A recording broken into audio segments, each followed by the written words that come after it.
দেশে সুশাসন প্রতিষ্ঠায় ইসলামী দলগুলোর কোনো বিকল্প নাই, জানিয়েছেন ইসলামী আন্দোলন বাংলাদেশের সিনিয়র নায়েবে আমির মুফতি ফয়জুল করিম।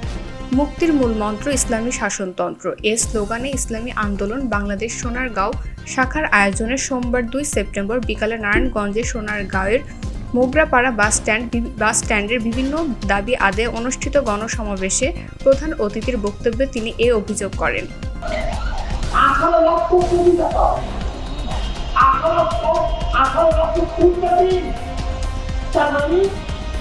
আজকে বাংলাদেশে যে সন্তানরা জন্মগ্রহণ করবে তার মাথার উপরে 1,50,000 টাকা নিয়ে এখানে যারা আসতেন না, এই যত মানুষ আছেন প্রত্যেকের মাথার উপরে কত দিন জানেন?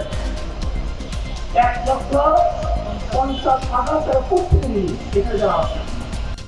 এ সময় পদ্মা সেতু নিজেদের টাকায় নির্মাণ করা হয়েছে বলে আওয়ামী লীগের প্রধান শেখ হাসিনাও এমন দাবির সমালোচনা করেন তিনি।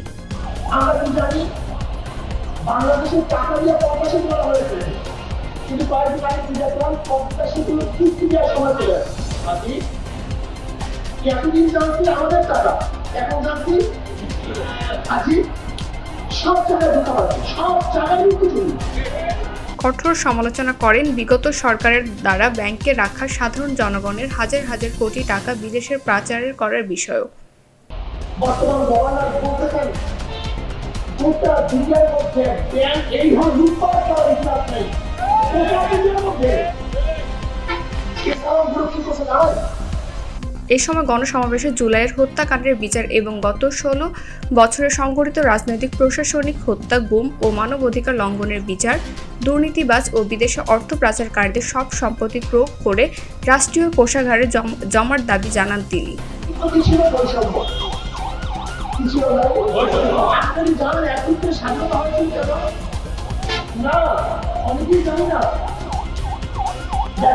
সংবিধানের মধ্যে জাতীয়তাবাদ, গণতন্ত্রবাদ, সমাজতন্ত্রবাদ এবং ধর্ম নিরপেক্ষতাবাদের যে 4 মূল নীতি, এই 4 মূল নীতি কিন্তু স্বাধীনতা আন্দোলনের সূচনায় ছিল না, ঘোষণায় ছিল না।